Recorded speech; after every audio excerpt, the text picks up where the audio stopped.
They can see us, hello, they can see you. So if you're looking at the virtual space, they can see you, so feel free to wave to them. And then it's also going to be streamed to Augmented World Expo's YouTube, and it will live there pretty much forever, and it'll be on our YouTube page probably by Friday-ish. But just wanted to let you all know that's happening. Are we good on audio levels? I can't see him because that banner. Is he there? Kaylee or Keely? Sorry, how do you pronounce your name? Yeah, Kaylee. Yep. There we go. Can you talk for a second so they can get a voice check for you or level check? Yeah, can you all hear me? Is this? We can hear you great. Are you guys all on megaphone? Yes. Not on megaphone. Karen, please put your megaphone on. Okay. And then say something. Now I'll have to be very careful. Much better. No, that's great, actually. You were coming in much quieter than the other three. Okay. Except for Shannon, she's always loud. That's the New York in me, baby. There you go. All right, so we're just letting you all know. Tom, are you starting the stream at this point? We're streaming to YouTube. Audio sound good?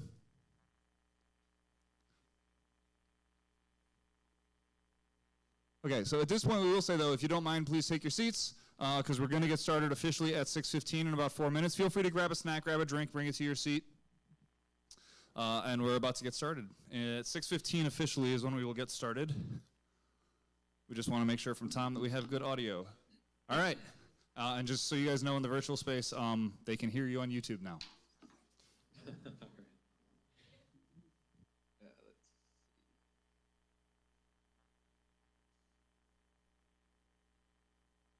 Nobody ever wants to sit in the front row. Come on. The front row is so scary.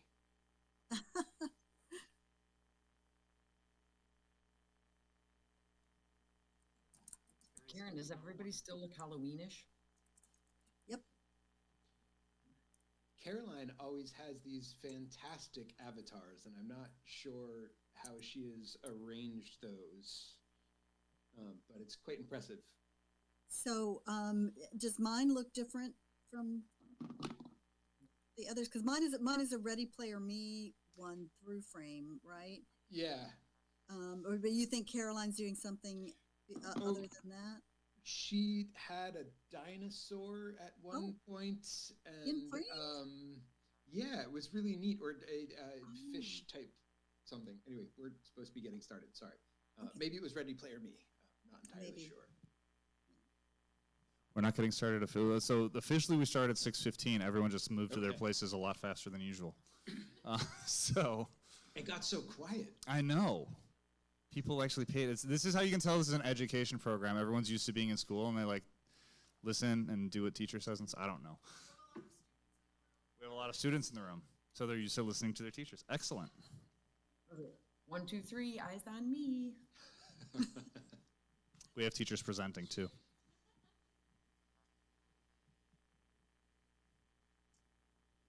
Okay, so we can have a little fun before we actually get to the scripted part. How many of you, this is the first time you've ever been to this event? Wow. Okay. We'll intro that in a little bit. This is a large first-time crowd. Normally it's usually about 50-50.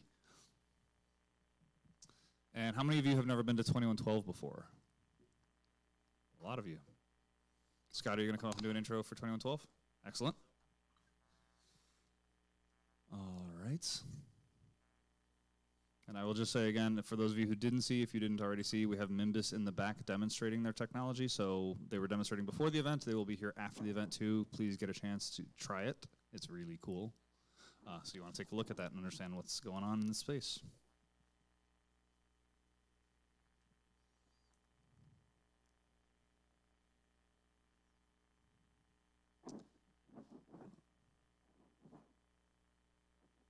Is that someone's microphone?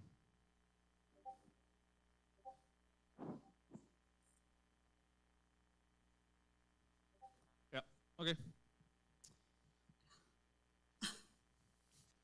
Well, I'll just go, I guess at this point, it's close enough. 6:14, we can get started. The stream is there. So I will say welcome, everyone, to the next evolution. Tonight we are here to discuss the next evolution of education. Let me make sure my slides are working. There we go. My name is Matt Wren. I'm the founder of VR AR Chicago and The Next Evolution. My passions and expertise span a whole lot of emerging technologies, and if you'd like to know more about me, please come up and say hello afterwards. The next evolution, AWE Nite Chicago event series, is now and always has been 100% free to attend. With that said, it is not free to produce. So we will have this QR code up for a few minutes now. I'm going to leave it up for a few seconds in case anyone wants to scan. This is how you can support the event series, and also for the people on YouTube watching live, they can support the event series. And I will show it again towards the end of the event, so don't feel like a speed run to try and actually scan it right now. But that said, I lost my space, excuse me. There we go. The next evolution is also AWE Nite Chicago. There are more than 30 AWE Nights all over the world. You can use the code 25 AWE Night D for a 10% off 2 to 3 day pass to United XR Europe, which is coming up. There are 3 major events that take place around the world for AWE. There's Brussels coming up December 8th through 10th, which is United XR Europe. AWE Asia will be in February, and AWE USA will be June 10th through 12th in Long Beach. You can also check out their online courses at AWE Academy on awexr.com for more information. We also have to be very thankful to our sponsor for the entire 2025 event series, who is UL Solutions. They were gracious enough to donate a decent amount of money for us to be able to produce the entire event series this year. And with that, we also have to thank our venue sponsor, who is 2112, and Scott will make his way up here slowly to get to the microphone, to introduce the space here.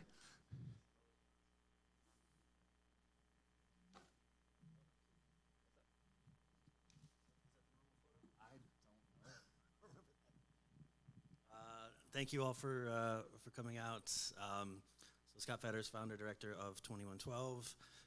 We just hit 10 years celebrating bringing together Chicago's creative community. So we're doing a lot in the immersive space, and happy to be the home of VR Chicago, Chicago Virtual Production Group, and a few other companies, but also bringing together music, film, fashion, sports, design, and lifestyle brands.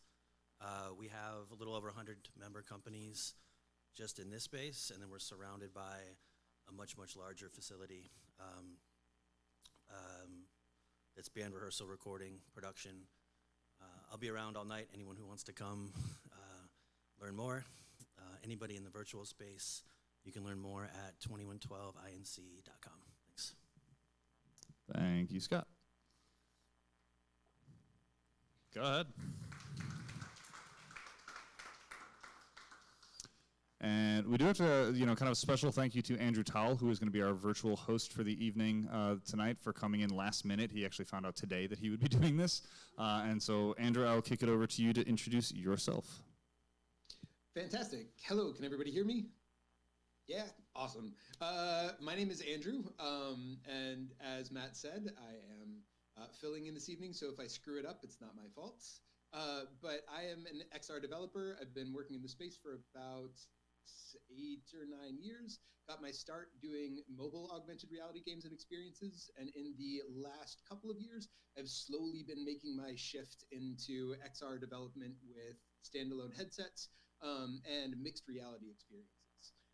And with that, I am going to hand it over to Karen Alexander to introduce one of our partners, which is XR Women. Okay, awesome. Thank you so much, Andrew. Really appreciate you taking over here. And we are also grateful to our partners, VR AR Chicago. They've been working with us for a long time to make sure that their programs have a gender balance when it comes to speakers, which I really appreciate and admire. I would like to say that we at XR Women now have 1,500 members from over 60 countries around the world. We have hosted 240 virtual events, some of them networking events, but most of them featuring speakers, women who are working in the industry. And it's a great community in which to learn from others, to make connections, and just to have that network to lift you up when you need a little boost, and to have some fun with by playing, with us on game night on Thursday nights, for example. So anyone can join. Anyone is welcome to join as long as you support our mission. You can go to xrwomen.com and sign up for free there. And we hold our events on Wednesdays. There was just one earlier today. We're also celebrating our 5th anniversary, and I might say a little bit more about that later. I know we're in the introductory phase. Fantastic. Thank you. So one thing I forgot to mention is that my colleagues and I are here in Frame, my virtual panelists, sorry. And the environment that we are in is Frame, which is a web XR platform, which means you can enter this environment on your laptop, VR headset, or even a cell phone via a web browser. So with that, I'm going to hand it back to Matt, and we will get things started. All right, almost. We still got to go through a little bit more. This is a team sport. We do have to thank our partners who help us make this all work. Those being 1871, 2degrees.io, Envision, and Patched Reality. And we would be very remiss to not thank our beverage sponsors, Revolution Brewing and System Seltzer, who are providing the adult beverages for the evening. But with that said, we are here tonight to talk about education. And so immersive technology, like virtual and augmented reality, are transforming how students learn, practice, and connect with their studies. From exploring virtual science labs to rehearsing courtroom trials and delivering speeches in simulated auditoriums, learners are gaining hands-on experience in ways that traditional classrooms can't always provide. Schools and universities across the country are adopting these tools to boost engagement, confidence, and academic performance, offering students access to experiences that were once out of reach. As investment in immersive learning grows and technology becomes more accessible, education is entering a new era, one where learning is not just seen or heard, but truly experienced. Tonight's panel will explore how these innovations are reshaping classrooms and preparing students for the future and redefining what it means to learn. And with that said, I'm going to hand it over to Andrew to introduce Karen once again. All right, sorry about that. Thank you very much, Matt. Okay, let's see. Like many others working in the space, Karen Alexander is passionate about the ways that technology advances can expand creative possibilities and improve lives. She brings her background in higher education and her collaborative spirit to her work in XR, including to her roles as co-founder of XR Women Global and the Academy of Immersive Arts and Sciences. And with that, Karen, I'm going to hand it over to you.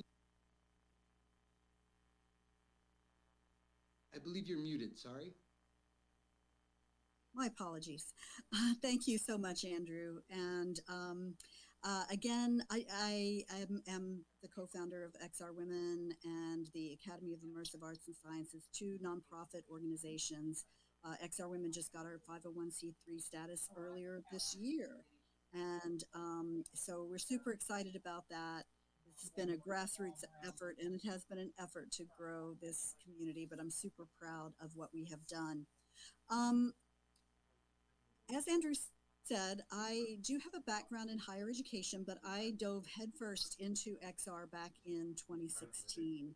And I would say I haven't looked back, but in a way I've always had at least one foot in education. It still is an important part of what I do. And some of what I have done is consulting for higher ed organizations on the adoption and implementation of XR.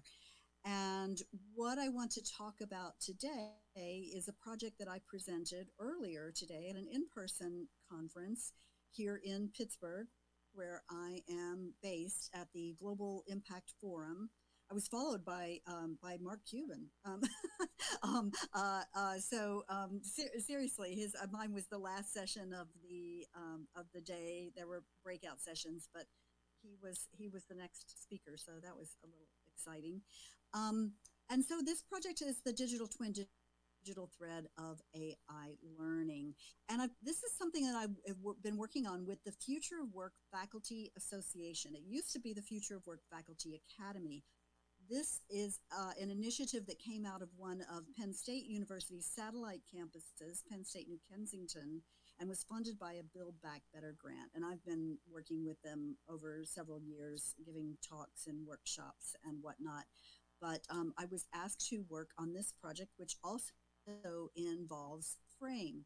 So we were taking these high-level industrial concepts from the Industry 5.0 and applying them to higher education, which is challenging for professors who, maybe don't have any contact with what's going on in advanced industry and in working with advanced AI. So we are starting on a really grassroots level.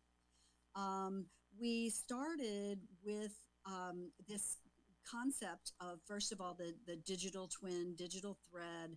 I think the next slide shows my co-presenters there in our session. Oh, this shows these, which we've already heard about those. So I think we can skip on to the next one. There we go. So these pictures were taken yesterday and today from the Global Impact Forum, which I mentioned.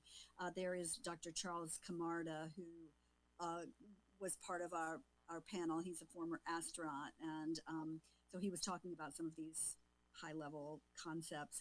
And then my two faculty member partners, Martha Benson and Francily Medina, along with Ermi, another professor from the Pittsburgh region.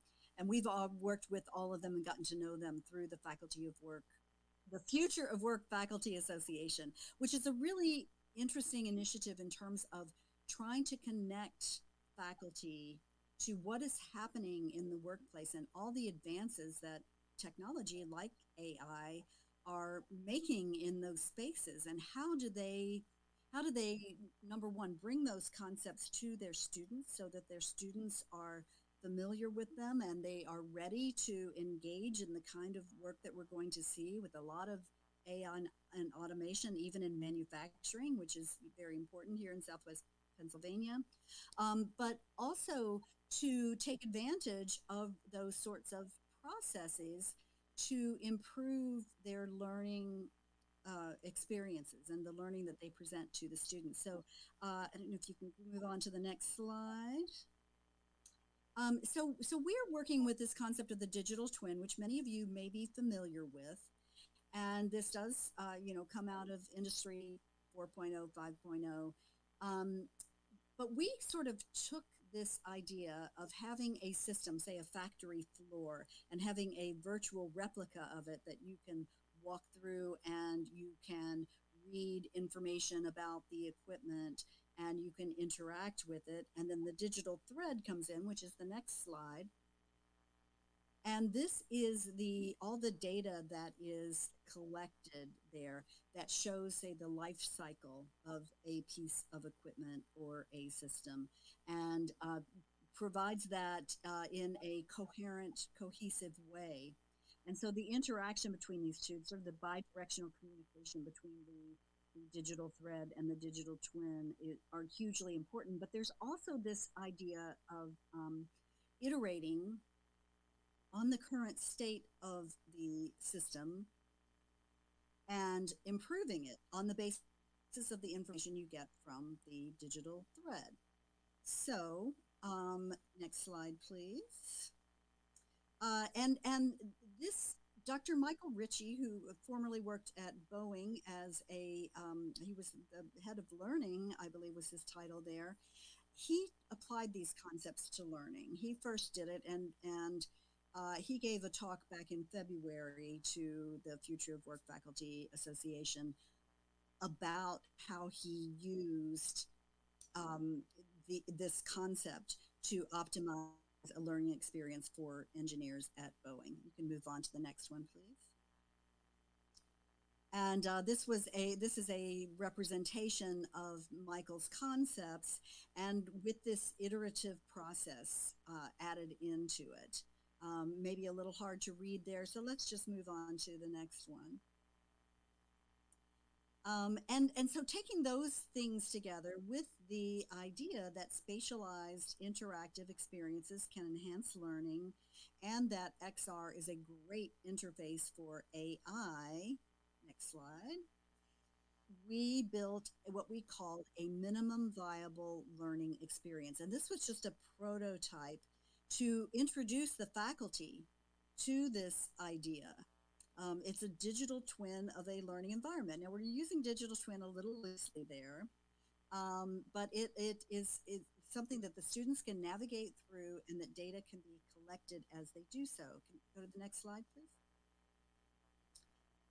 And so the teacher, the instructor, the faculty member can then take that information about the student interactions with whether it's 3D objects or whether it is PDFs or images, their interactions with the chatbots in the space, the transcripts of any lessons, the chat that they have with their fellow students.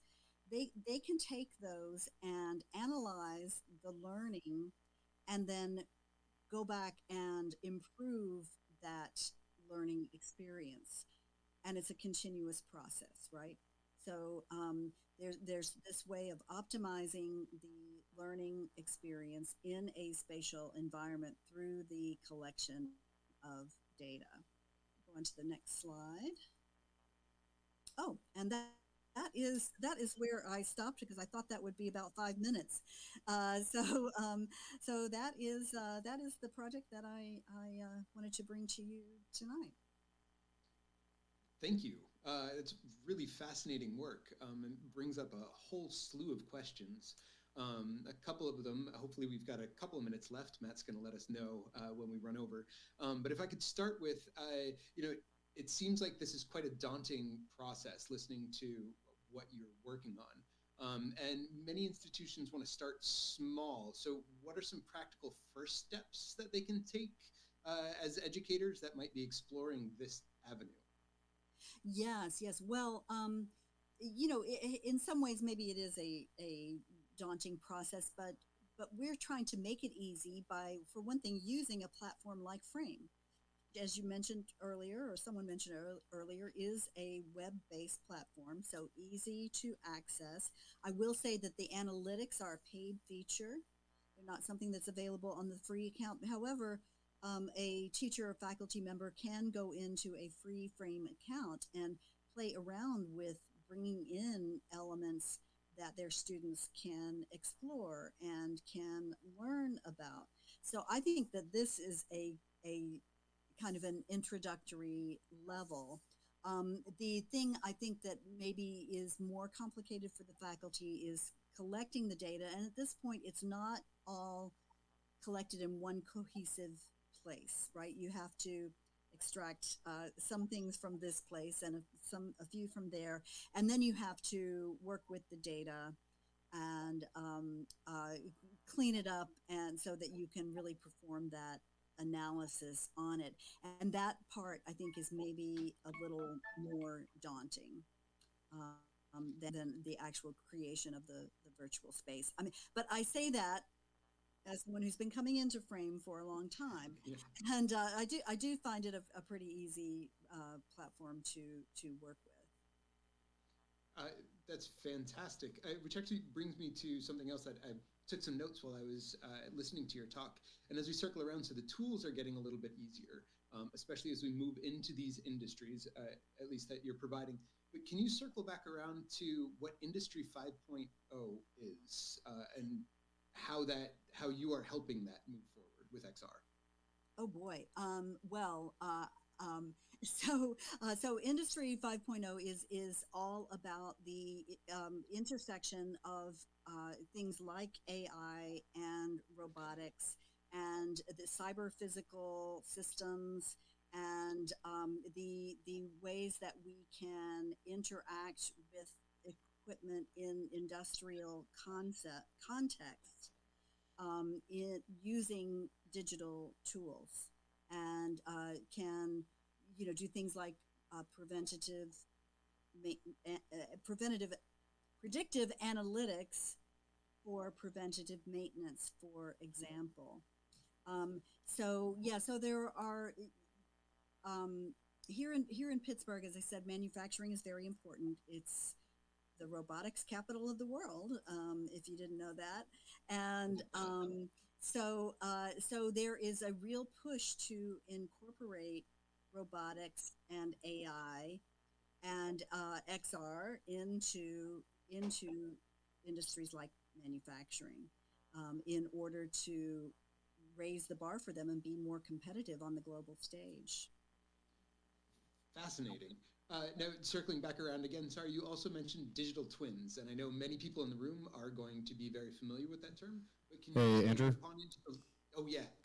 Sorry, I get carried away with these. Yeah, sorry, we're running over time. We'll have plenty of time for Q&A, and we'll move on. But let's move on to Kaylee, please. Thanks. All right, thank you very much. Thanks, Karen. Alexander. Okay, Matt, we are moving on then? We are. Okay, I'm sorry. So my apologies, folks. Our next guest this evening is Kaylee Seeley. I hope I'm pronouncing that correctly. She is the head of Immersive at Pearson Labs, leading immersive technology initiatives at Pearson's Immersive Strategy, with a focus on creating transformative learning experiences. Kaylee spearheads projects that blend cutting-edge technology with pedagogical research. Awesome. And with that, I will hand it over to Kaylee.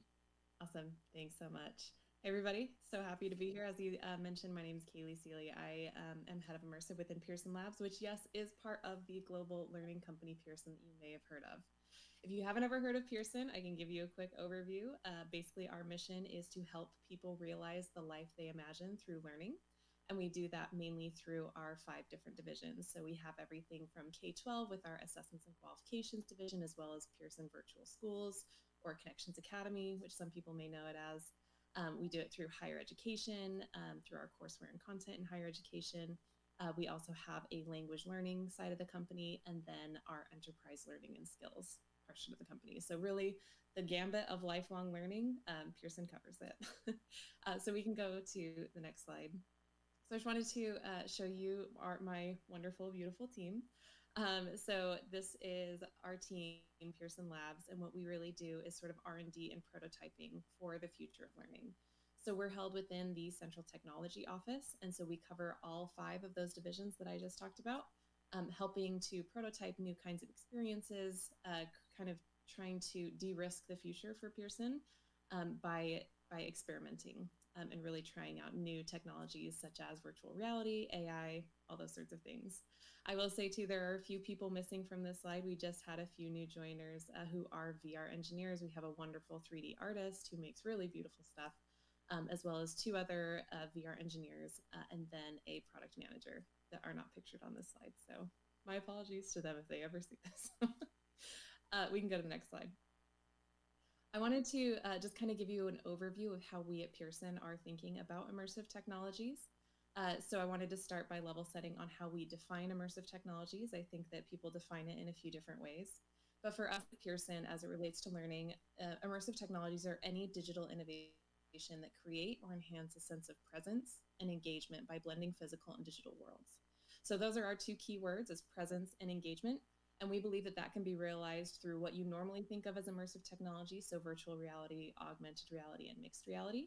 But it also includes things like virtual worlds, so things like Frame that we're in right now, right? Like this 3D virtual environment that you can interact with and walk around. Things like Roblox and Fortnite are included in our definition. We also include things like holographic displays, anything that's 3D. I was at AWE earlier this year and saw Sony, I think it is, or Samsung has a 3D monitor that can actually like change into a topographical map, like a 3D screen. So that would be included because it, again, creates and enhances a sense of presence and engagement, as well as sensory technologies. So things like haptics and olfactory, immersive sound, all those sorts of things. So when I talk about immersive technology, I very specifically use the phrase immersive technology instead of things like XR or the metaverse, because our definition of immersive is a little bit wider than some people may think it is. So we can go to the next slide. So what that means for Pearson in our context, we really focus our approach to immersive based on 3 sort of key pillars. The first, and there's a reason it's at the top, is efficacy. So everything that we do at Pearson should be efficacious for learning. So that means that decision makers can trust in the efficacy of immersive learning because of some of the research that we're doing internally, and we can help build that trust for the industry as a whole. Second is implementation. So I know in education, this is a big one. It's kind of the teacher training gap that has existed ever since immersive first came on the market and still exists to this day. So really, Pearson can help build that confidence for educators in not only how to acquire the technology and how to use the technology, but then what content to create or what content to use in that context. Which leads me to the third one, which is content. So we want to make sure that any experiences that we build in Pearson are impactful and integrate really seamlessly into curriculum, that it's cost effective, it's interactive and engaging, and we have a list of sort of our core content principles that we follow with anything that we build, and then also helping the market and educators as a whole know what those key principles are as they try and implement this in their classroom. We want to help guide educators to be able to use this technology in the best way possible for them and to achieve the right outcomes for both them and their students. So you can go to the next slide. So within that efficacy angle, we have just released very recently this infographic for educators, and this is sort of the first kind of efficacy guide that we've released specific to immersive learning, so we're really excited about that.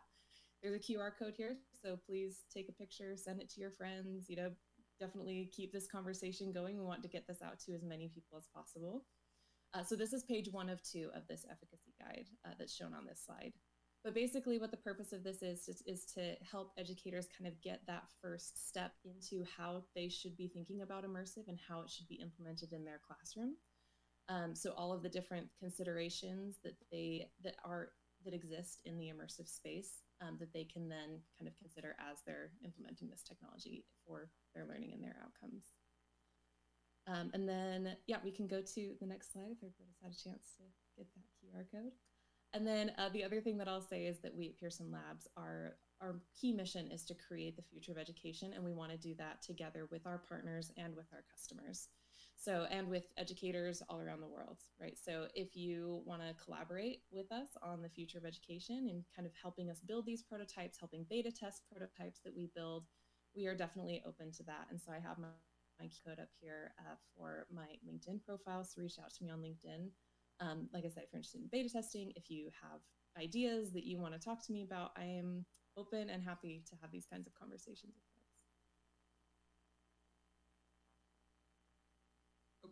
Are you done? Sorry, that's fantastic. That's a great place to stop. Yeah. I was just fascinated with what you happen to be building. And I do have a couple of questions, especially about the prototyping aspect of things. Is there a particular, you mentioned multiple different technologies that you're using. Is there a particular platform that you're utilizing to build these prototypes, or a particular headset that you're targeting, or is it very broad in spectrum? Yeah, so one of our content principles is that we build everything that we build in OpenXR so that it's platform agnostic. But that said, our key kind of technology that we utilize is Unity to build those 3D experiences if we are talking about sort of that 3D, going into XR world.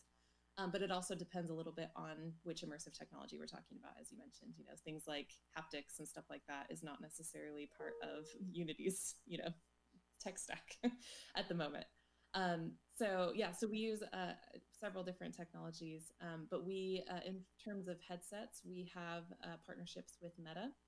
So sorry, Shannon, I know you're not a huge fan of Meta, you mentioned, but that's a really strong partner of ours, and we're partnering with them on a lot of those different sort of 3 areas of our approach to immersive. Meta's helping us out a lot with. And so that's sort of our one of our key headset manufacturers. And then the other is Google. We have a partnership with Google and the new Galaxy XR. So we have an app called Mondly, which is a language learning app, and that existed in the Meta headset, and we've just ported that into the Galaxy XR ecosystem, kind of as a hero partner for that launch. So along with these, that's really interesting to hear where you're targeting and what you're working on. But what are some of the sort of more out there prototypes or experimentations that you've used that have been successful in helping improve education? Yeah, so we are kind of in the beginning of our immersive journey, and this is actually the second iteration of immersive that Pearson has gone through. We used to have a part of the company called Pearson Immersive back in 2017, which we then sold and became a company called GigXR in 2019. But as part of that, we were using the HoloLens, and we created some medical apps and things like that to help train, future medical professionals. So in this iteration, Pearson Labs has only really been around as part of the Central Technology Group for about a year now. So we just kind of have solidified our approach to immersive and how we're approaching this space. And so we have a lot of prototypes going on. Every single division has some kind of immersive prototype they're working on. Some are a little further along than others. But we are also looking at some of the new technologies. So if you attended MetaConnect this year, I'm sure you saw the Meta Ray-Ban displays, something we're really interested in once they release that developer toolkit more widely.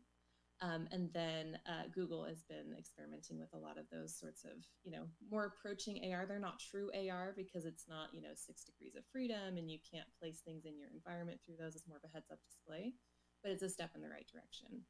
And then if anybody has an in to get an Orion demo, I want that Orion demo. I've been asking our meta contacts, can we have an Orion demo? Because that, I think, is going to really unlock a lot of the prototypes that we've been thinking about and talking about within Pearson. So we've been talking a bunch about sort of these out there aspects and various different technologies to utilize. But for schools that don't necessarily have access to some of these technologies, what are approaches that you can use to make immersive learning more accessible for some of these locations? Yeah, it's a great question. It's one I actually get asked a lot. And it's actually part of the reason why our definition of immersive is a little bit more broad for an education context, is because there's not one way to access immersive spaces in a lot of cases, right? A lot of these startups that have apps in the market that are XR apps, you can also access the same experience on a web platform. And so doesn't need to utilize any of this super expensive technology, all that kind of stuff. But the other thing that I'll say is that I think there's a lot of misconception around the actual cost of something like an XR headset. So Meta's Quest 3S is $300, which is not necessary. It's not like $20, right? But it's less than the price of a laptop, And so I think it's more accessible than people think. And then there's also a ton of grants that exist out there. This is like the Gates Foundation, through government sources, in the UK government, there's a lot of grants that are available. And so it's part of our implementation side of our approach to immersive, is to try and help educators to find those places to get those grants and how to acquire those headsets for their needs. Excellent. Well, thank you very much. Incredibly informative. I am now going to pass it back to Matt there on location, and we'll have our in-person presenter. All right, thank you, Kaylee. Up next, we have Serena Adam. Coming up. Serena Adam is an adjunct professor at UIC's Biomedical Visualization Program, who teaches the Immersive Interactive course. The course focuses on production of education, virtual reality, and augmented reality experiences and simulations.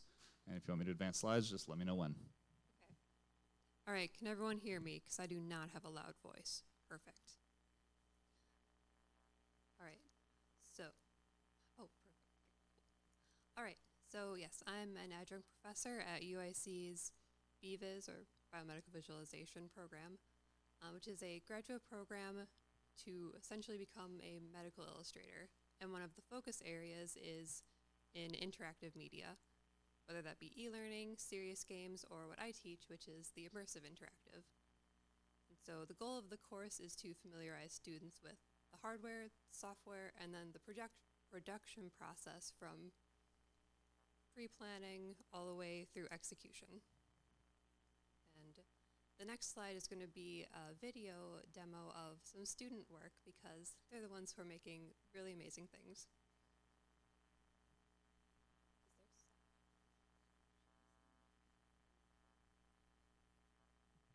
Should be sound on this video.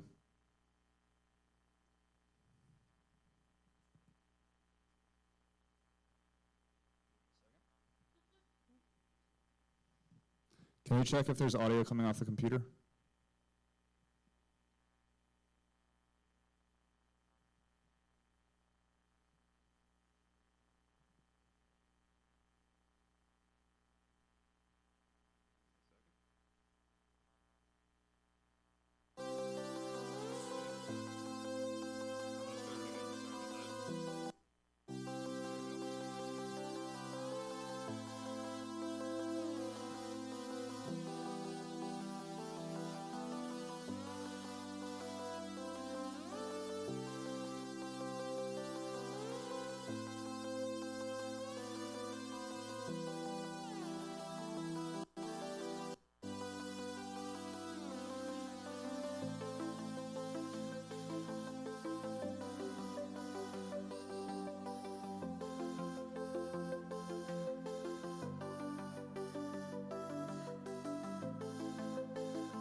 Yeah, so the first two were solo student projects. The very first one being just prove that you can do a VR simulation from start to finish, a little whimsical bakery simulator. The second one was a much more involved biosafety cabinet learning simulation. So that would be a good one where you can do that multiple times over and over, kind of get the feel for things. And then the final was a look at some forensics, but in a very spooky escape room scenario. So a couple ways of approaching educational VR. And across all of them, I think one thing that we focus on is if you can't get an interaction to be exactly like real life, how you can figure out something close enough where it still gets the educational learning goals across.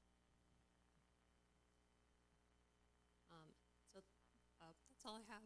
So thank you. Stay there. So those look fun. Really quickly, just to kind of get a little bit of background on you in particular. So you've worked at the intersection of science and art and technology, clearly. What first drew you to like virtual reality and augmented reality? Is it okay if I say I like video games? I think. Yeah, that's what started it. And then just seeing all the opportunities of the immersive world fully drew me in. Okay.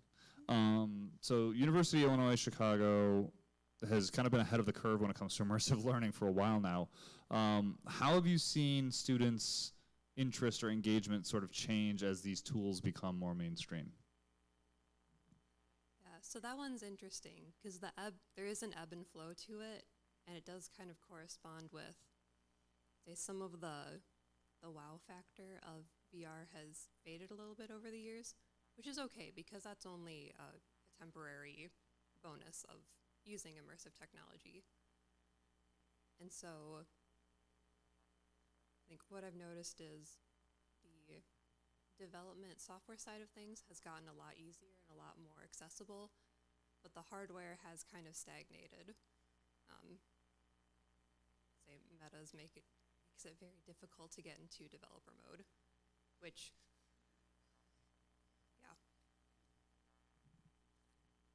Okay. So, yeah. So let's talk a little bit about kind of like the pathway for your students, because we talk a lot about how immersive technology is useful for like workforce training, things like that. Obviously, some of your examples were related to workforce, but you're teaching students who are clearly hoping to have a career path creating this type of content. So can you talk a little bit about, their career path in terms of what they have to learn, how they learn it, where they go to work, who they're producing for?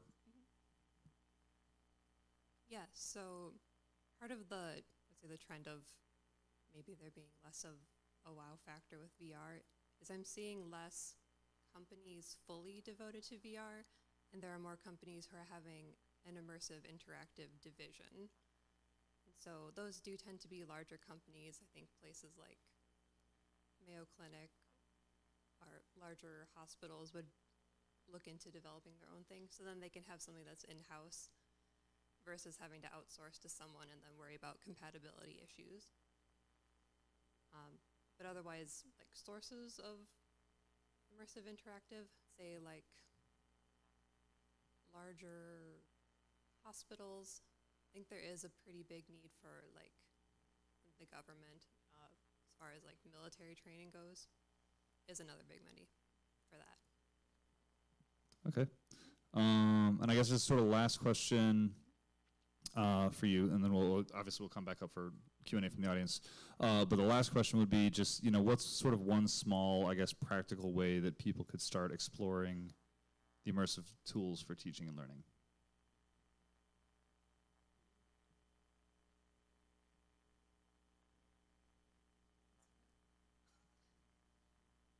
So, do you want like on the development end of things, or just getting into? Wherever you want to go. Okay.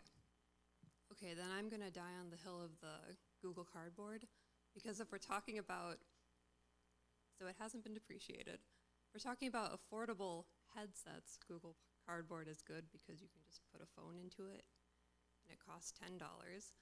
And so that's a good way to get immersive things in the hands of many people.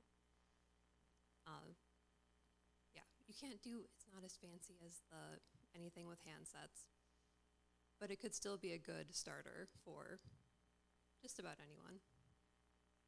All right, thank you very much, Serena. And again. And by the way, I'll be the first to say that I still actually use Google Cardboard experiences because they're easy and they're accessible and they're fun, and I'm actually seeing a huge trend towards people going back to using a lot of 360 video stuff. We can talk more about that when we get to the discussion, but before that, I want to toss it back over to Andrew to introduce our final panelist for the evening. Take it away, Andrew. All right. Thank you, Matt. Dr. Shannon Putman is the founder of Putman XR Consulting, co-founder of XReps, and founder of Jeremiah Hurt Foundation. A nationally recognized leader in immersive learning and XR innovation, she blends neuroscience, pedagogy, and technology to create transformative solutions that expand access to education, workforce training, and wellness. And with that, I will hand it over to you. Awesome, thank you. Yes, I'm Dr. Shannon Putman, originally from Syracuse, New York, and I reside in Kentucky now. And I'm just going to kind of tell you a little bit about my journey and where I started and where we kind of are and what we're seeing. And so if we go to my first slide. Yep, so I actually was a classroom educator. I taught elementary special education for 14 years. And so I think I bring a different perspective to this whole conversation than almost anybody else out there. And the fact that I actually have been in the classroom, I have had desks thrown at me, I've been stabbed. So I know why teachers will or will not use this technology. And I literally see it every single day. So I love this industry. I love everything about it. However, I think we're missing the core principle, which is actually teaching educators how to use the technology, no matter what it is, no matter the headset. So what I do is I am legitimately that 1950s door-to-door salesman that is teaching the housewife how to use a vacuum cleaner and what is it. And I knock on the door and I smooge and then I tell them, this is a vacuum cleaner. This is how you use it. This is why it makes your life better. And then when that vacuum cleaner doesn't work and it breaks, because it is not reliable yet, no matter how many times we think all these headsets are reliable and work every time, I'm the person that's on the other end of the phone that you can call and actually get support. And then I go to the next house and I go to the next house. And until we do that, this technology is never going to take off, no matter if it's XR, if it's AR glasses, if it's a headset. It's just not happening. And so that's what I do. And I literally started with, I opened up the first VR lab in an elementary school in Kentucky, and I managed 50 Oculus Go's by myself. I used to, if you go to the, and you can see that in the corner there in the slide, but if you go to the next slide, I love this because of a couple of different reasons. One, I get to show off my dogs, Wendy and Jessie. I used to load them up with my husband every Sunday and head on down to 500 West Gilbert and literally put every single headset on, update them, everything. And then I learned how to create student teams so that then the students could do it, and that wasn't always all on me. And so we went from this whole theory of not being able to, manage everything all at once to now having management software, which really changed the game for education. It's pretty much impossible to have any large-scale deployment, and I consider anything over 4 headsets large-scale, without that management software. And then also in that upper left-hand corner, that is my boy Jeremiah, and that was the Oculus DK2 kit. I started back in VR in 2016, and it was awesome, and I saw single-handedly how it changed students' lives, and so I've been dedicated to it ever since. And that's why I'm so passionate about it and why I have that kind of New York fiery, energy, because I know what this technology can do and these students desperately need it. And you can have the best software in the world, and if the teacher doesn't know how to use it or won't let the student use it, it doesn't matter. And so we have to start at the beginning. And the industry loves to jump to the next cool thing. It was like, oh, now we got standalone headset. Awesome. Oh, now we've got hand tracking. Yeah, it's all about hand tracking. Okay, great. Oh, now we've got full color pass-through. Yes, everything's all about pass-through. oh, now we got AR glasses. Everything's all about glasses. Like, I don't even talk about pass through or hand tracking with teachers because I'm just trying to get them to understand how to use their management software and deploy to their headsets. So I think if we just take the time to do the work, everybody will also see how wonderful this technology is. And so that's what I'm trying to do. And I then worked my way up. I expanded. The school district I worked in was JCPS. It's the 28th largest school district in the country. I got them to invest over $400,000 in VR right before COVID. And then I returned to the University of Louisville and I earned my PhD. I worked with them to integrate VR, and then I worked with the Kentucky Department of Education, and we actually did the single largest deployment of VR in K-12 American public school education history.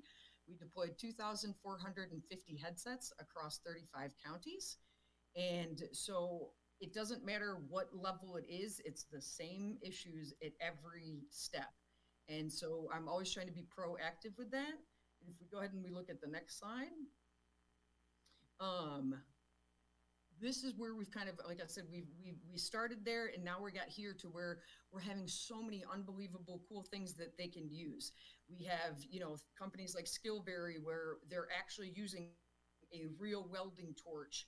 And so they get the weight and the feel of the welding torch, and they're welding in virtual reality. And those things, along with like the haptics and everything, that increase that presence. And so we know through research that when certain thresholds are met, the brain cannot distinguish between the physical world and the virtual world. And so that gives us fantastic power. However, with great power comes great responsibility. Hopefully somebody said it, pass the vibe check. And so we always want to be cognizant of that, and it can be very powerful for our students. So we want to make sure that what we're using and what we're doing is always putting the student first. And then go ahead with the next slide, thank you. And so I'm always talking about this, how do we get to where we want? Because I've been saying that I think within 5 years, we're gonna see headsets in classrooms like we have Chromebooks now, and that's the goal, and that's what I'm trying to do. And so there's certain ways that we can go about doing that. And I gotta respond just because you called me out on it. I'm not a fan of Meta in education because of how they do things. I'm sorry, they do not make it easy to integrate into the classroom, and they could. And I want them to be successful, so that's why it's frustrating. Also, there's a lot of hidden costs and things that people don't talk about. So yes, a Quest is $300. However, that does not talk about Horizon Services, the software that you have to pay for if you want more than one headset on an account. That does not talk about the $100 fee per headset per year that you have to pay unless you get a special deal. So when all of that is said and done, the price of the headset between a Quest and a Pico isn't what people think it is. I completely agree that it's way more cost effective than what people think, but there's so many things that happen that make it, that all these decisions that need to be made that educators have no clue. And so then they're getting technology that doesn't work for them. And so that's why I always try to be that guiding voice to let them know. I don't care if you get a Meta, a Pico. I want you to get what works for you. You just need to know what you're getting into.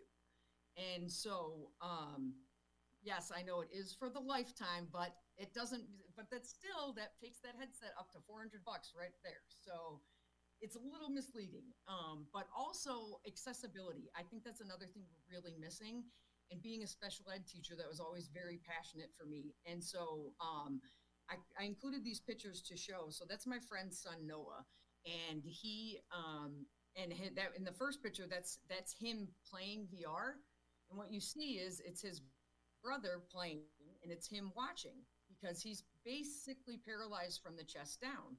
So he couldn't play VR. He just got to watch his brother. And I'm like, no, that's not acceptable. So what we did, as a co-founder of XREPS, we created a functionality in our software that utilizes voice recognition and head tracking. And so he could play the game just like his brother, and he was actually able to be a quarterback and for the first time in his life. And so when we work in those things like XREPs, which is a software that was designed by a classroom educator for classroom educators, it's grounded in neuroscience research. And so you play as an American football style quarterback and you answer cognitive based questions. And so I'd say we train a smarter player on and off the field. And then also the last component that I really want to talk about with that is critically important to me. And I appreciate everyone letting me tell this story. So that boy that you saw, Jeremiah, that was my boy, man. He would come in the morning. He'd be like, Miss Shannon, I'm not going to punch anybody in the face today. And he meant it. And I'm like, I absolutely believe you, Jeremiah. And then he would get mad. And of course, he would punch somebody in the face. And other teachers would say to me, well, he needs to learn to control that. I'd be like, do you look at somebody with diabetes and tell them to make more insulin? And they're like, of course not. And I'm like, exactly. But because it's the brain, people don't want to believe, they think that you should just be able to control that. And so then they would say, well, if he does that in the real world, he's going to get in trouble. I'm like, of course. Explaining a behavior does not excuse a behavior. You still have your consequences, everything. But if he knows and we know what might be triggering to him, when he might get upset, situations like that, we can try to be proactive as opposed to reactive. Well, at the time, I didn't have anything like XREPs. And so we had, point sheets, social stories, those kind of things, but everybody makes the right decision when they're calm.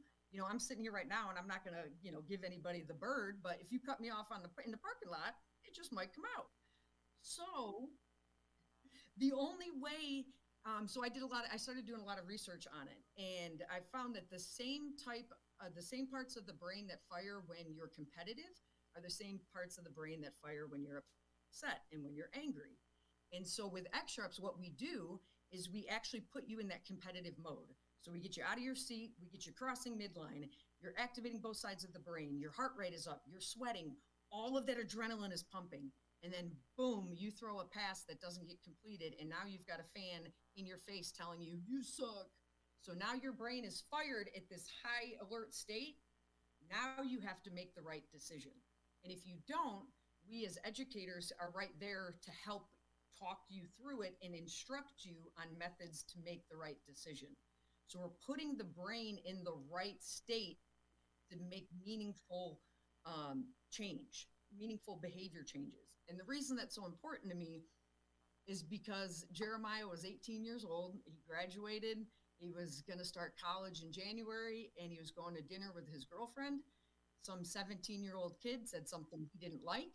He responded instantly. That kid took out a gun, shot him in the chest, and killed him. And so for me, this is not a game. This is very serious and very meaningful to me. So that's where that passion comes from, because I don't want there to be another Jeremiah. And the way we can do that is with this technology. So that's why I want people to be able to use it. And that's why I'm in Pike County, Eastern Kentucky right now, working with teachers actually in the classroom with them, teaching them how to actually use this technology. And so that's me. That's what I love, and I thank you for letting me share. First off, share his story, because every day that I say his name, it's another day that somebody has heard his name and he's not forgotten. So thank you for that, and I just love all of us, and I love what we're doing, and I'm honored to be a part of it. Thank you. Incredibly powerful story and a phenomenal background in XR education and neuroscience.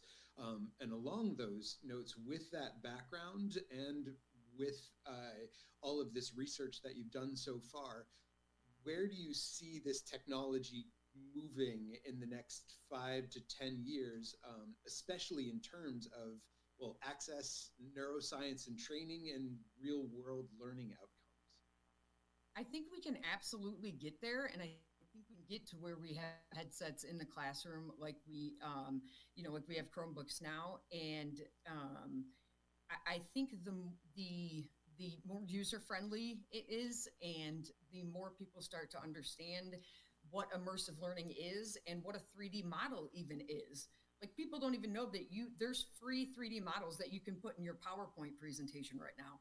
And people are like, what? I'm like, so just starting with a 3D model even on your computer screen, and getting them to understand what an immersive learning in a 3D environment is and why it's so valuable. And so the more we can do that, the more we can encourage them. And the analogy that I use with educators right now, and we'll get there, we will, is that we have a bunch of amazing educators who have finally figured out how to use their overhead projector. And here comes Smartboard, baby, saying, hey, I've got this interactive technology and it's gonna make your life so much better. You just need to relearn how you do everything. And so they're just like overwhelmed, and what happens? They use it as a giant projection screen. So I don't want headsets to become giant projection screens. And so that's what that's why I think we need to focus on that before all of these other exciting things can be used efficiently. Excellent. Well, thank you. Incredibly informative. And we've got lots more questions, I'm sure. But now we need to throw it back to Matt there on location, and we will actually open up Q&A, I believe. Thank you very, very much. Yeah, and actually, if we could, let's just take a moment really quickly and thank all of our presenters for what they presented so far.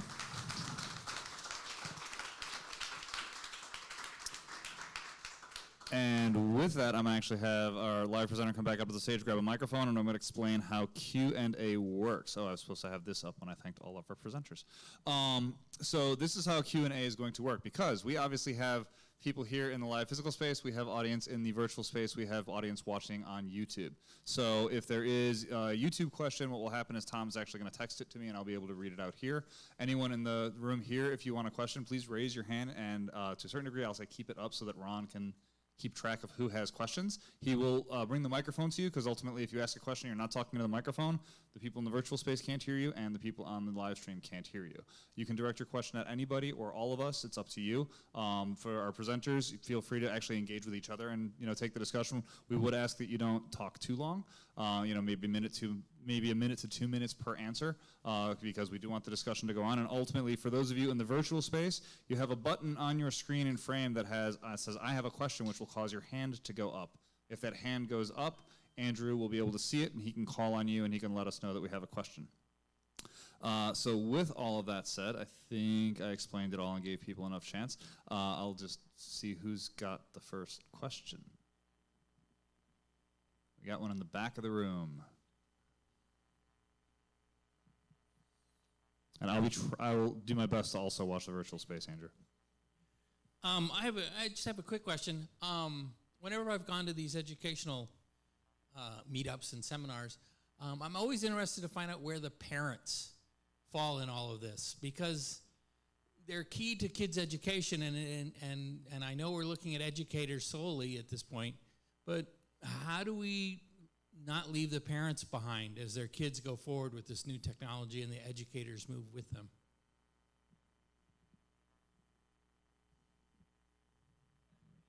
Who wants to take that one? I can start the conversation. So we're doing an interesting pilot right now with our virtual schools business. And so this is remote learners, right? Homeschool learners type thing. But through their district. So it still is, through a regular school system, but they do all of their learning at home. And I can't talk too much about sort of what that pilot looks like. It hasn't officially started yet. We're still working on some logistics around it. But we're really interested to see that very thing, right? Is that we're having to get parents involved at that level, because these students are primarily at home. So I think that, especially in the future of education, sort of as you think more about the homeschooling kind of demographic, which is growing in a huge way with the current administration and has been growing for several years, that it's going to be interesting to see how we can involve parents more in that process. But I think that that's kind of a difficulty that we need to solve as educators and as people like Pearson. How do we bring parents along that journey? Because they are central to their child's learning, and is becoming more and more so as we kind of get into the future. Yeah, absolutely. And just to add on to that, I think it's just communication, letting the parents know what technology is being used, how they can use it and how they can be involved in it, having the technology available at, parent-teacher conference, open houses, those kind of things, and not shying away from including them in the process.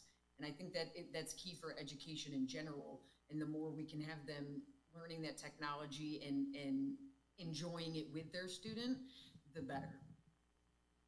Yeah. Yeah, I'm thinking back to the days of when the personal computer was first introduced. And at the time, from my perspective anyway, it seemed like, talking about higher education in particular, that higher education was sort of leading the way in introducing personal computers and having people work with them, and that they sort of found their way to the public in part through that experience that a lot of people had as students or maybe as parents of students. And I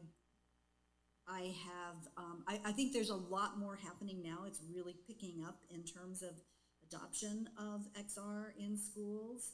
Well, thanks to Shannon, but it is definitely picking up. But there, for a long time, there hasn't been that sort of leadership in the part of the education system in terms of adopting the latest technology.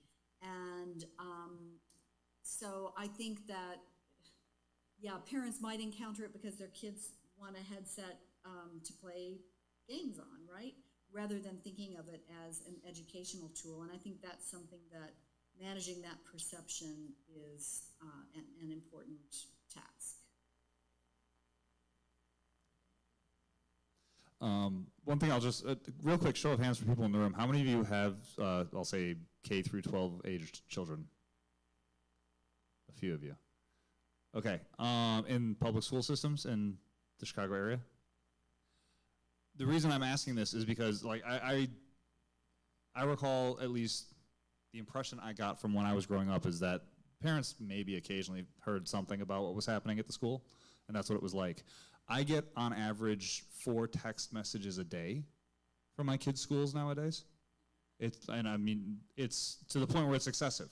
Like, it really is. It's almost hard to actually keep track of everything that's going on. So if anything, it has really flipped from being underinformed to almost being over-informed about everything that is going on. And so, you know, the thing I'll just bring back to this again, I usually don't try to jump into the conversations, but I did deploy a solution to middle school in the suburbs. I won't say exactly when or what it was about, but when I kind of took a survey of the kids in the class, like, okay, how many of you have ever used VR before? It was about half. And so that was really neat to see for a group of middle schoolers, that at least, you know, most of them had used VR before. None of them raised their hand on, have you ever used it for anything other than playing games? So that was the first experience of them actually doing something with it in school. And we did have a permission slip in a system that went out to the parents, so they did know about it ahead of time, so they are being engaged. But that was one thing that definitely came up. And that was one of the things that I definitely communicated with the school before we actually deployed to them, was that was, like, we need to make sure that the parents are aware that the kids can do this and that they have the option to opt out. So I know it's coming. I know that is, like I said, schools are over-communicative at this point, if anything. I don't see any more hands up at the moment. Oh, we got one in the front row here. Hi, so I just noticed that a lot of you are in the education space, of course, and just I was interested in scaffolding, so especially learning, and especially as technology, we mentioned, is just moving at a very rapid pace. How do you scaffold both, like, your education and also, like, the product you're putting out to the general public? Because sometimes, like, you're working with people who haven't even, like, they don't even know what a VR headset is, and then you're trying to add on all these, like, extensions and add-ons, and it can be a lot, basically.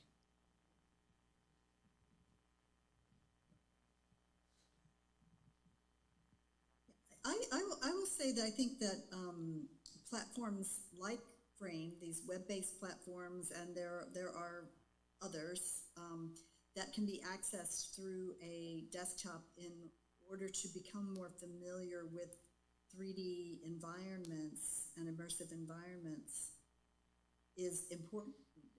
You know, that is a sort of a stepping stone into more fully immersive headset VR 6DoF experiences. So I think giving more people that sort of experience is a gateway into them accepting more fully developed, more fully immersive ones, I should say.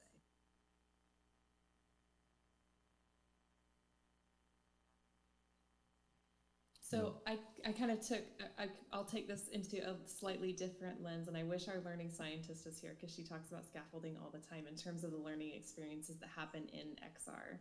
So one of the ways that we approach XR at Pearson is that we don't believe that XR is going to replace a traditional learning system as a whole, right? It's meant to augment.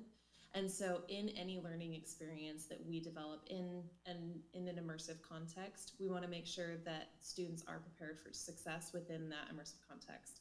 And we also want to make sure that the cognitive load isn't overwhelming for that student, so that we're not introducing the concept and giving them a test and, you know, having them display something all in an immersive experience that might be brand new to them.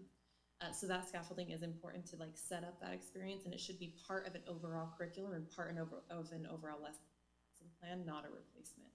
So that's just the only other thing that I would add, but also yes to everything that Karen said. I think that was a fantastic point that you just made too, is the first 2 to 3 times I go into a classroom and do VR with students, it's never anything educational as far as like instructional. Because it's overwhelming, they're so excited, they haven't done it, they have to learn how to navigate what is smooth movement, what is teleportation. There's this whole new world of skills that everybody has to learn, kind of like when we went, like when we started getting one-to-one devices in schools, you know, they had to learn what is a tab, what is a search bar. It's a whole new vernacular, and so exactly what you said, not overwhelming them, and also not forcing it on them. I love technology, but a VR headset and HMD is the one piece of technology I will not force on anybody. If they don't want to use it, they don't have to. And I think that's important too, because a lot of times now you have to do it in your Google Classroom or you have to do it on the tablet. And I think it's good that we still have that option and that student still gets to maintain some of that control. And if they're overwhelmed, they don't have to do it. So I think finding that good balance and encouraging as opposed to forcing it on somebody is also critical. Yeah, and one thing just to kind of echo that point too, Shannon, is that we want to make sure that we're utilizing the technology in the right ways. It's just like any other tool. You can use it for good and you can use it in ways that are not so helpful. And so, and immersive is not the answer to everything. XR is not the answer to everything. There are very key things that XR is very good at doing. So if you're familiar with like the Stanford DICE framework, so things that are dangerous, impossible, counterintuitive, or expensive or rare to do in real life are really great use cases for XR. But maybe something like showing a PowerPoint in a headset, like not that helpful. So that's the question that you always want to be asking yourself too, is why are we not doing this in the real world, right? Or why are we not doing this in another format? Why is immersive the right format to deliver a piece of learning? So I know we've kind of taken this on a little bit of a tangent, but. Oh, I was gonna loop back to the idea of having the immersive interactive be integrated into a bigger curriculum. It's one element that I don't think we've touched on is some people just get really, really bad motion sickness, and sometimes that's just an acclimation issue, or sometimes it just makes it basically impossible to use VR. And so having the immersive element be just an addition to a fully integrated curriculum is really helpful, and also just offers like different accessibility and different modes of learning for people so they can learn best. For the original question for like scaffolding information in VR, the ways I've seen it done for the more surgical things have either been the door-to-door salesman, where it's at like a conference and there are tech people there to get people set up and kind of troubleshoot on the spot, which is great, but like not very efficient. Or I would say within the development side, any VR thing, it needs to have a very basic tutorial at the beginning, like these are your hands, these are the buttons, this is what you can do, just to kind of get you into the virtual body so then you can start doing the cool things.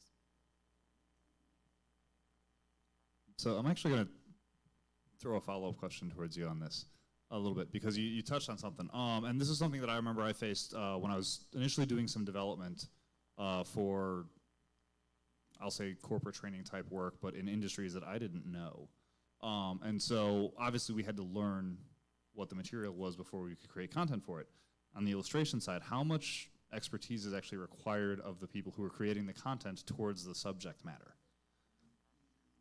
Say, students are laughing, no. A good amount of expertise is needed. Usually there's a content expert that you can talk to and get a feel for. You could present an idea, is this like good enough for a surgical simulation? And they might come back and go, oh no, it's actually more like, I don't know, that's not what a bone saw sounds like, kind of thing. But as medical illustrators, we do a lot of research and have to have a pretty good handle on the science, so then we can understand how to translate it into a virtual environment like, efficiently and with good fidelity. Did I answer your question? You did. Okay.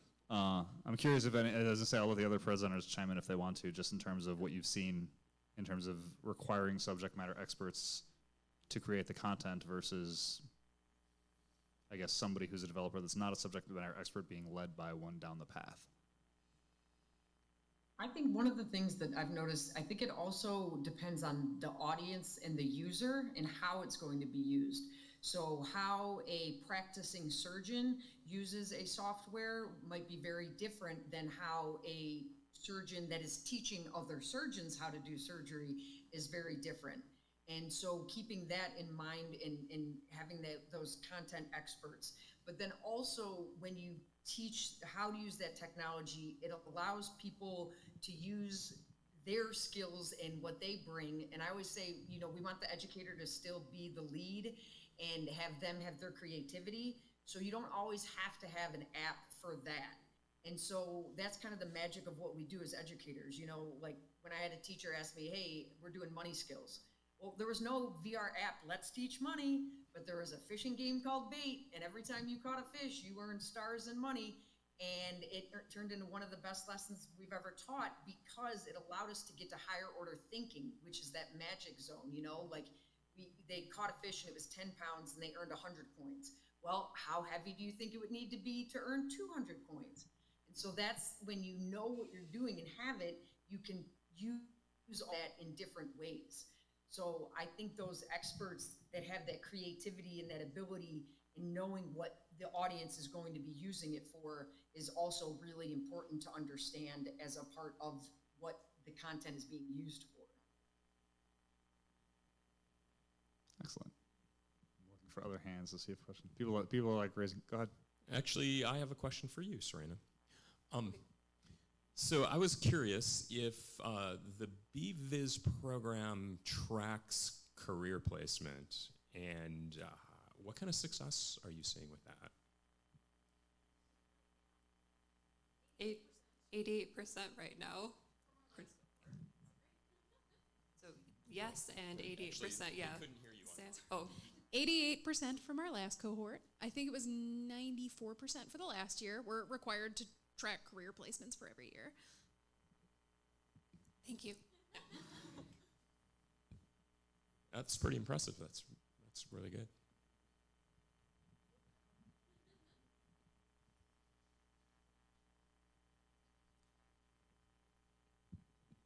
Hi, this question's for Dr. Putman. When you're doing your 1950s vacuum cleaner sales pitch to educators, is there a go-to example or experience that you feel like best demonstrates the power of immersive experiences in education? Yeah, that's a great question. I think, again, it depends on the audience. So if I'm talking to a special education teacher, I talk about the first experience that I did in VR where my student had autism and his family had never been able to go out to dinner because it was too overwhelming for him.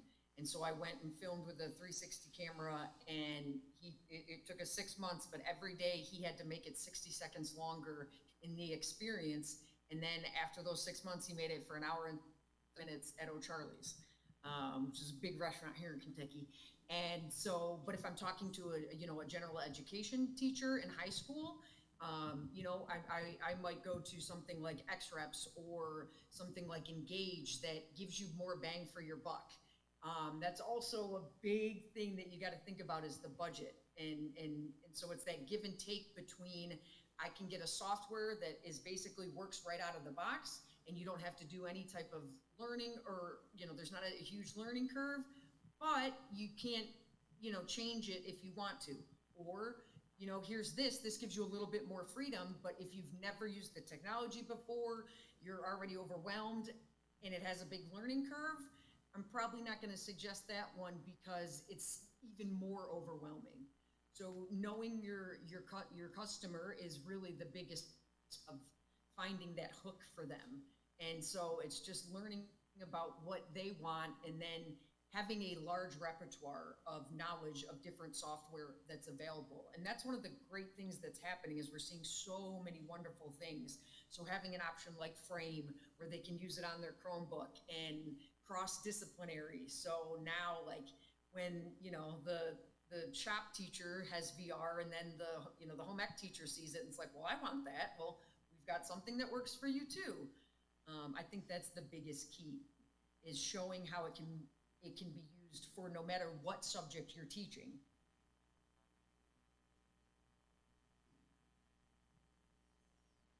I see a couple questions in the room here. I don't know if anyone else wanted to jump in on that. No? Okay.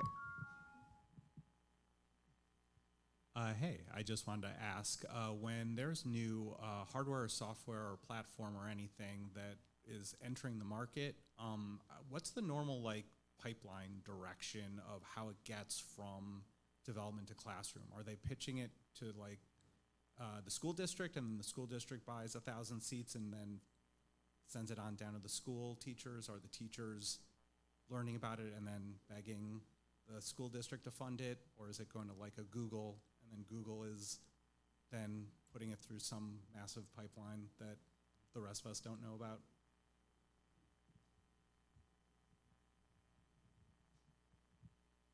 I think there are a lot of different ways in which educational institutions come to adopt this technology, and sometimes it is a grassroots effort. There's a teacher who realizes the potential of this kind of technology for education, and they start introducing it in their classroom, and maybe they convince some others to adopt it, and they advocate for it at the administrative level. And in some cases, there's a top-down process where someone at the top with the authority and the purse strings will decide, okay, we're going in for this. We're going to do this, and both are fraught with dangers. In the latter case, I think sometimes, unfortunately, schools will spend a lot of money on a very fancy, shiny system that maybe can't be customized or is proprietary in some ways and requires a huge investment, and it will not serve all their needs. And then they sour on the concept, and certainly for teachers who are really trying to make a difference and to offer their students some a better way of learning in some cases, and that if they're not able to convince the administrators and to really get buy-in, then that can be very frustrating and disheartening for them as well. I have a bit of an add-on question to that, and we've sort of touched on this a little bit, but we've been talking about the benefits of XR in education. Are there any, you just mentioned sort of the financial dangers, but are there any perceived drawbacks or downsides to using the tech? And if so, how do you sort of waylay parents' fears or schools' fears when you're trying to get these into the hands of kids for education? Yeah, so one of the things that I definitely think is a concern is, everybody is of course concerned with privacy and security. And so, there could be a lot of software and maybe, if they don't have great security and things like that. Student data is always, especially when you're under 18, we got to be extra careful about that. And, AI, people either are terrified of it or they love it. And so, getting people to understand the actual technology and not just what they think they've heard about it. But also, like I said, with that power, I had a student, we were doing, it was called My Brother's Keeper, and it's a 360 movie that was made by PBS, and it puts you right in the middle of the American Civil War and in a battle. And there was a student, she didn't say anything, and she had been in an actual shootout at her job. And so it was beyond triggering for her because it was so real. So I think those are legitimate fears and concerns, and we have to take those very seriously. And so you always want to make sure that, whether it's data tracking, whether it's, student data, student information, you're taking the same steps of securing everything that you would with anything else. There was this false narrative that VR wasn't safe for kids under 10, even though there was absolutely no medical research whatsoever that said that. That narrative got put out there because there was a certain company that, in order to have their social media account, that's how old you had to be. And so fighting that narrative too still goes on. There's still people that are like, well, it's not safe. Like, that's not true, but you can't convince them of it. And it's their child. And so I get it. You want them, to always be secure. So those fears are definitely there, and they're legitimate. And so it's our job to always make sure we're up to date with the most current research and everything that is out there so that we know we're sharing the correct information as well.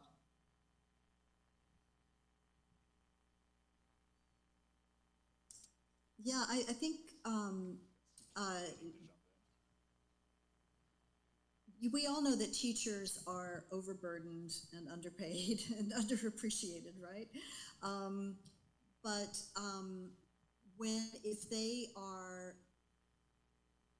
if they're asked to take on something that is, and they're used to being in charge of their classroom, right?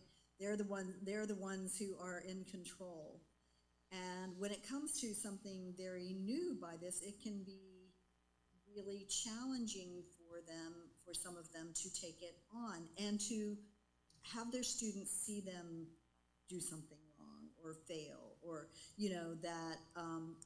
I think helping educators understand that they can learn with their students and they don't necessarily have to be the ultimate expert on this, but if they can help their students along on a journey, that it is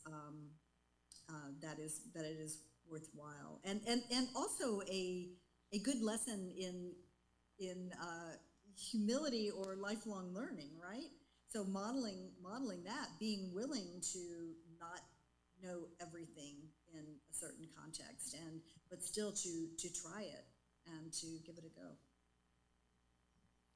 And I know we have another question in the room here. I'm going to let Charlie get to that in a second. But one thing I want to do is echo something that Kaylee said earlier, which is, and this is something that I see all the time, VR is not the answer for everything. And a lot of times when you start to show people the technology, they start to think, oh my gosh, we could do everything with this. And having been in the industry now for over 10 years, I see some really dumb use cases. Like people trying to do things, if you think putting PowerPoint in VR is bad, I mean, trust me, I've seen somebody who wanted to augment a PowerPoint that had no reason to be augmented. And it's like, okay, so why do you want to make this more difficult to access? It's already an animated PowerPoint. What are we going to add to it? So there's things like that come up, and yeah, that actually is I'll say that's one of the dangers of this technology, because when you come across a bad use case, and there are some that have made it out there and have been, frankly, very popular bad use cases, and then they don't work, and then people look at the technology and say, well, this doesn't work. It's like, no, it does work. It was just a really bad thing that you just looked at. And that is one of the dangers, because it does take away from the people who actually would have good use cases and things that could be solved in a better way. So that is, I would think, one of the dangers that gets brought up. Go ahead, Charlie. I go to a lot of tech meetups, and I found I was listening to this, and I love all the information we were getting. I think this is a really good one, and I've noticed there was something missing tonight. I don't hear anybody talking about AI at all. And I'm just curious to the panel, does AI play any role in immersive learning and VR and in Were education? you ignoring Karen's presentation? No, well, no. Go ahead, Karen. This one's yours. Yeah, I was gonna say it's funny too because I almost brought up AI earlier, and I was like, "Oh, that's a whole can of worms." That was a whole tangent, and I didn't want to take everybody off topic. But yeah, I think that when we talk a little bit about the expense of creating XR experiences in education, and how we prototype a lot of our experiences does rely on AI and those AI use cases. So you have applications like Meshy, for example, that can create 3D models with just a few words, right? And that can really speed up the development process as a whole. And then the other thing that it can do in education is this personalization, right? So for we're working on some digital AI tutors within like our language learning space so that you can actually have a conversation with a digital human tutor, still an immersive technology, doesn't have to be in a headset, but it could be in a headset, right? And you're unlocking a lot of personalization that is then more engaging when you add that immersive lens onto it. But yeah, I definitely want to hear Karen's too, because she did talk a lot about AI in her presentation. Yeah, sure. Yes. Well, yeah, so I described, kind of collecting that digital thread and using AI to analyze the data to uncover hidden patterns in behavior or in interactions. But there was also the presence of AI chatbots in the virtual environments. And you can do, I'll just, since we're in frame and this project that I talked about earlier was in frame, you can train the bot and then there is a toggle you can put on to restrict the bot's answers to the knowledge that you have provided it. And so it's not drawing on, there's at some level it is drawing on its training, but it's not going outside and searching the web for other information, so you have a little more control over the kinds of answers that it would give to a student. And that could be especially important for education. If you wanted to make sure that it didn't provide a wrong answer, but if it was drawing from just the material that you gave it, you could do that. And of course, yeah, you can create all kinds of, you can create 3D objects and skyboxes and worlds with AI. There's so many things you can do for it in the creation process. Did I see a question up front or no? Yep. Hi. So I am, or currently in between, but I am a VR designer. So I have a question about what I see in the industry is a lack in assessment tools. So I do have a background as a teacher, which led me into my own immersive black hole, and now I am where I am. And one of my biggest peeves was the lack of attention to how are we tracking data? What does it look like, not just in VR, but in mixed reality, immersive? Every teacher has their own method of tracking. So I guess my question is, what are some metrics for success for a learning platform of some kind, but between VR, mixed reality, and I'm trying to think, augmented reality, all of the different modalities. So, yeah. We were talking about just VR for a while, so I want to throw in the other ones too. So. Yeah, this is still about VR, but there was a rubric developed by Mina Johnson-Glenberg, a educational psychologist at Arizona State University who's done some really cool research on VR and its effectiveness for learning. But she developed a rubric called Quiver. I believe it's QUIVR or it's QUIVRR that's the acronym.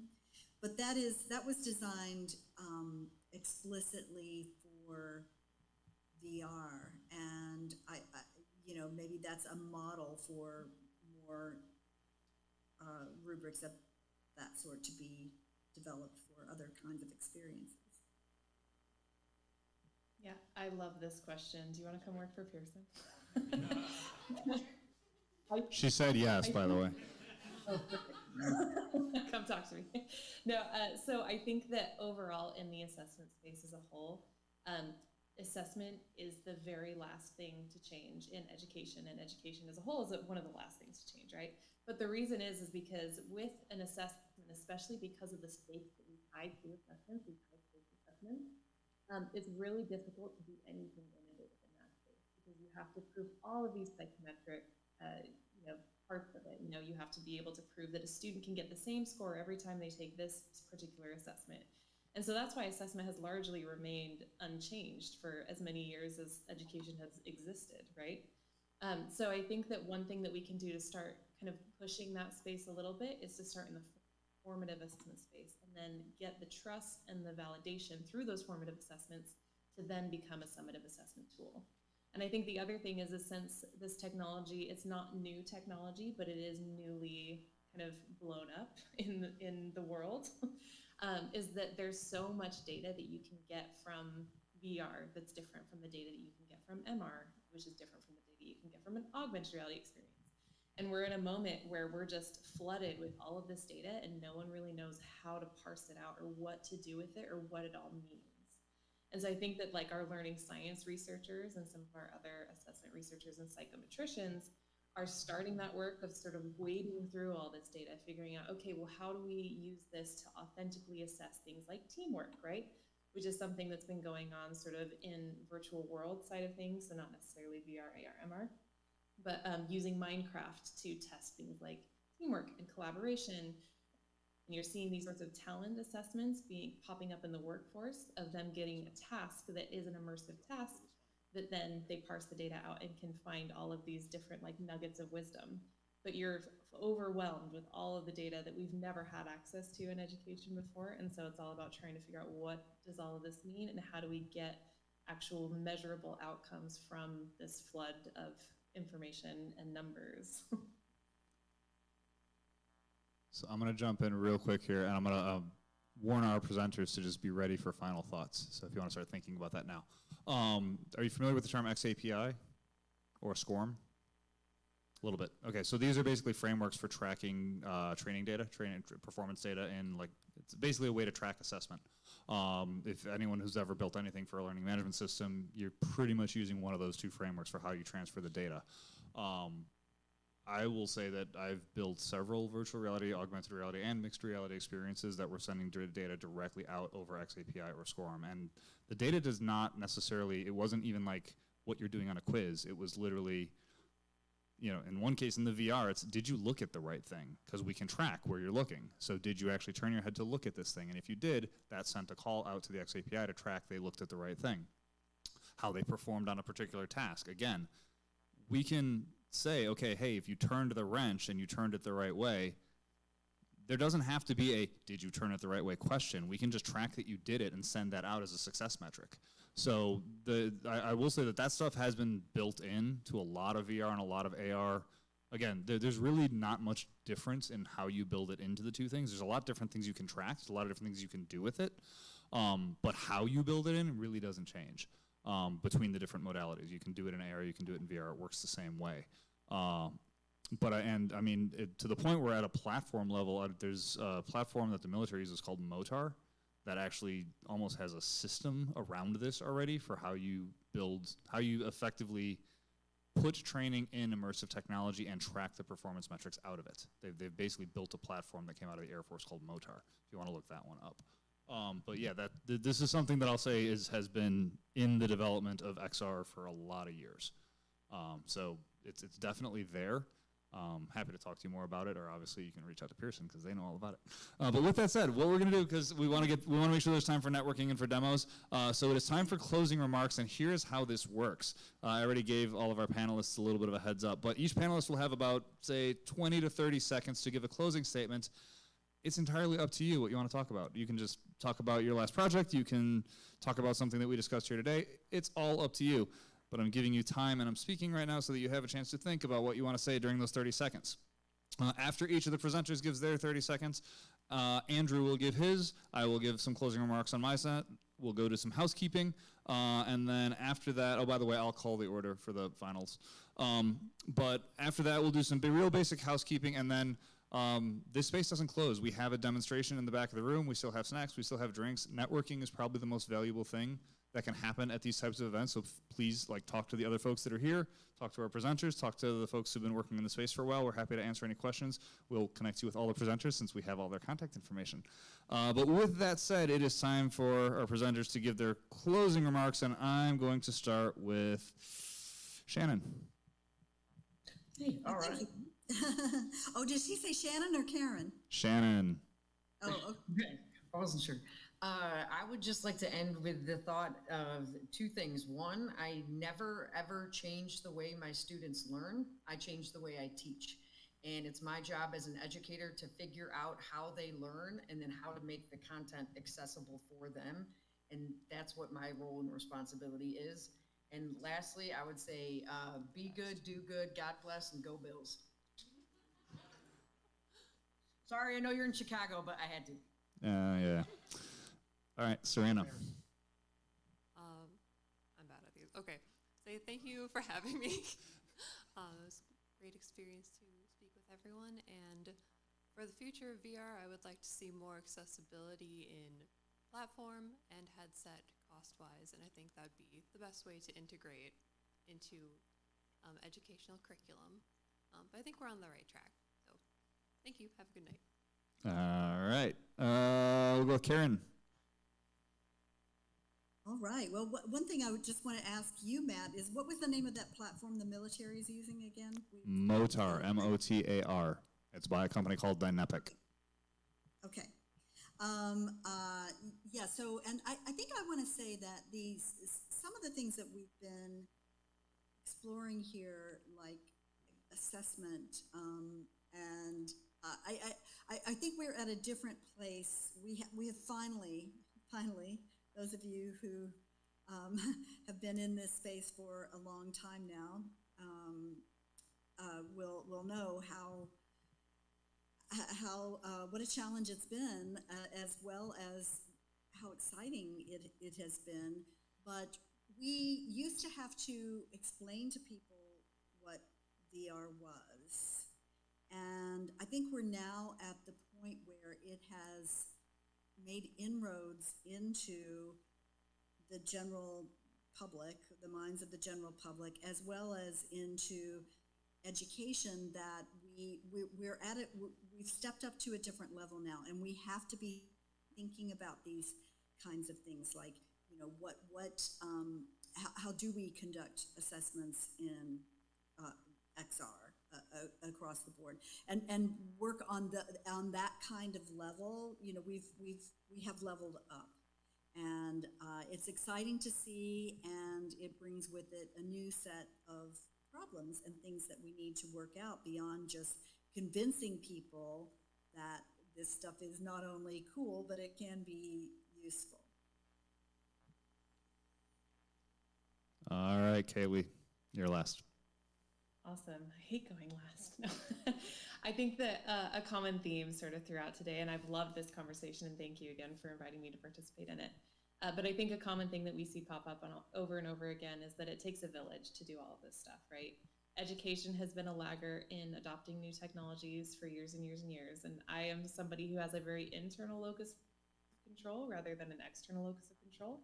And I'm a firm believer that each of us can play a part in bringing education into the future, and that future is now. And we need to really pull education along with us and really help this industry move education forward. And we all have a part to play in that, no matter kind of where you are, what industry you're in, if you're a designer, if you're an educator, if you're even just a parent, or even, you know, just part of this community as a whole.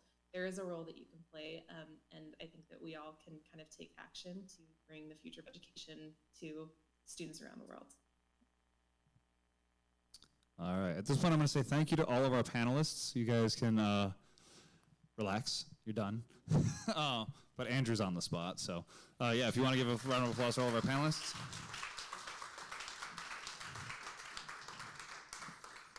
And go ahead with your final thoughts, Andrew.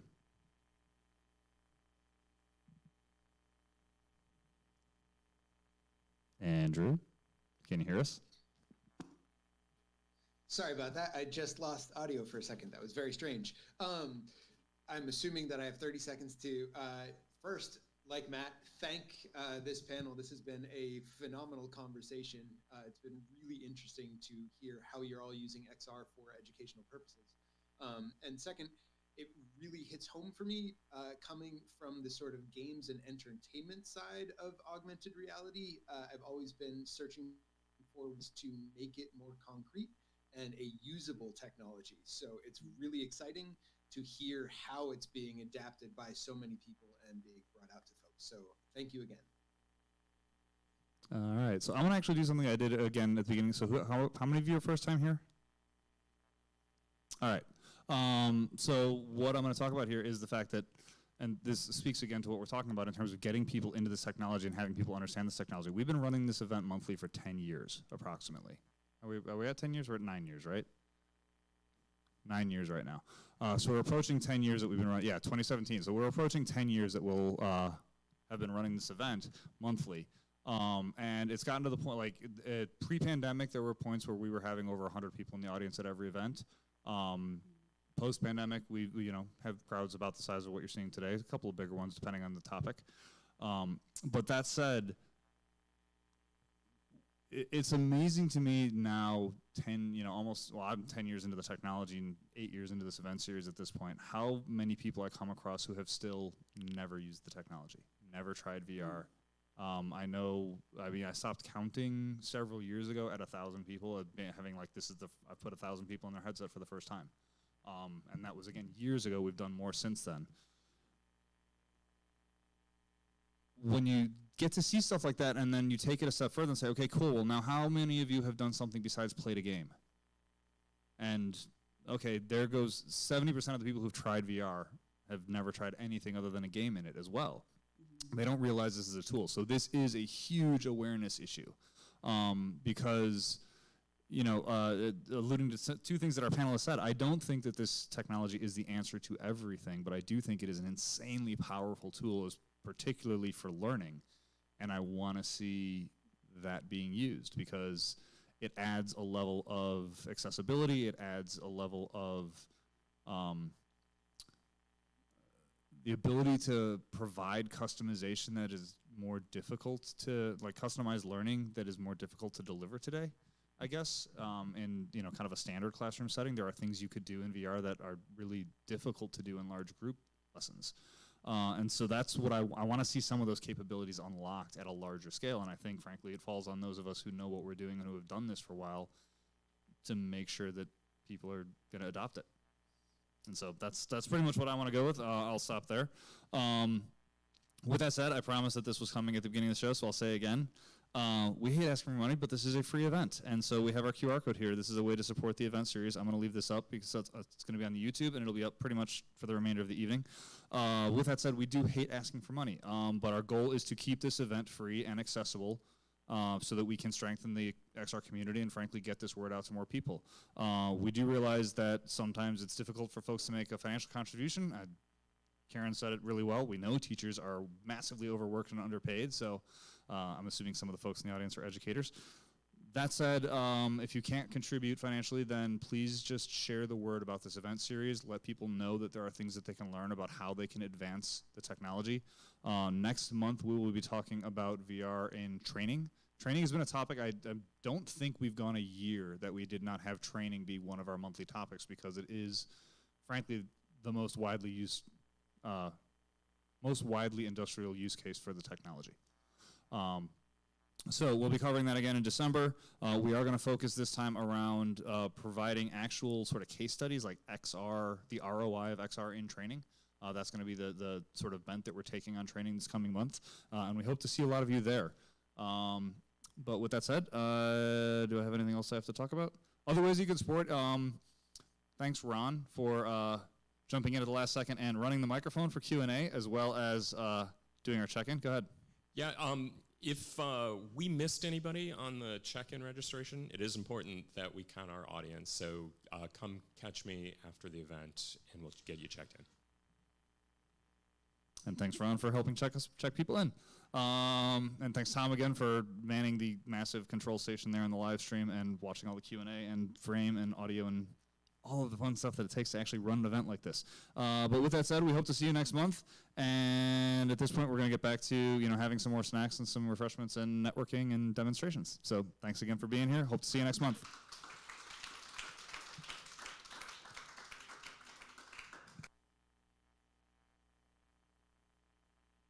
And if you can take the audio down, just out completely in the room.